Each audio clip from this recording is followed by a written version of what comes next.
obi ụtọ ka ukwuu. Eziokwu na shop emepela m ya before ọrụ abịa. Then mbidokwa na-arụ ya site n'enyemaka nwa nchịncha ahụ unu na-enyetụ anyị. So m eweta ya na-etikwu na shop a. Then shop ana m enwe obi ụtọ dịtụkụ ọ bụ mgbe ego bịa gbaa ya m ịkwụ ụgwọ shop ya bịa siere m ike.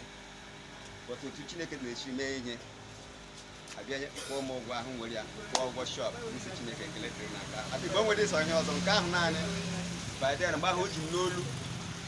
Then ọzọkwa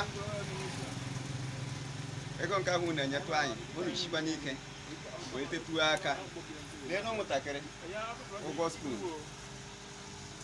unu jichi ike wee tetuo aka ka ọ lapụkwuo elu ka e wee nwee ike na-enwetatụ ihe anyị chọrọ nke ahụ aga. Ọzọkwa dịkwa ka ịbịa ihe unu nyere anyị na-arụ ọrụ dịka unu si ka wee nwee ike na-arụ ọrụ. Anyị na-eme ogige niile a na-adị ọcha otu kwesịrị ịnụ na-arụkwa ọrụ ebe niile kwesịrị ịnụ. So obi dị m ụtọ nke ukwuu unu jichi ike.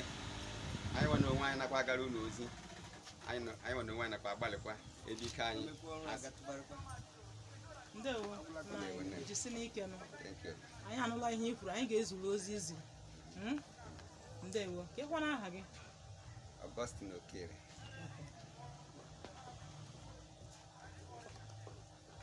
Mr. Augustine Okere.